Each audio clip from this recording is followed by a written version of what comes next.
ఉత్తర Korea అధినేత Kim Jong Un తన కూతుర్నే తన వారసురాలిగా ప్రకటించారు. దక్షిణ కొరియా నిఘా సంస్థ నేషనల్ ఇంటెలిజెన్స్ సర్వీస్ ఈ విషయాన్ని తాజాగా బయటపెట్టింది.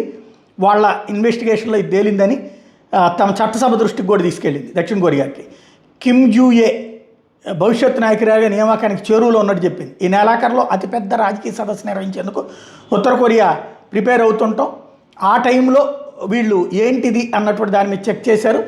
కిమ్ తన కుమార్తె కిమ్ జూయేని మొదటిసారిగా 2022లో ప్రపంచానికి పరిచయం చేశారు. 23లో మిలిటరీ వ్యవస్థాపక దినోత్సవం సందర్భంగా ప్యాంగ్యాంగ్లో మరోసారి కనిపించింది.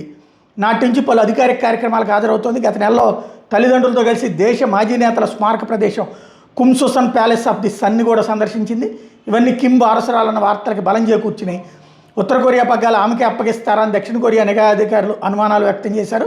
అదే సంప్రదాయ సంస్కృతి పురుషాధిక్య నాయకత్వ క్రమాన్ని పరిగణలోకి తీసుకుని ఈ మేరకు అంచనాకు వచ్చారు. కానీ దేశ మీడియాలో ఆమె ప్రముఖంగా కనిపిస్తుండడంతో మళ్ళీ చెక్ చేసుకున్నారు. ఈ టైంలో ఆమె వారసురాలుగా నియామకం కీలక దశలో ఉన్నట్టు తేలింది.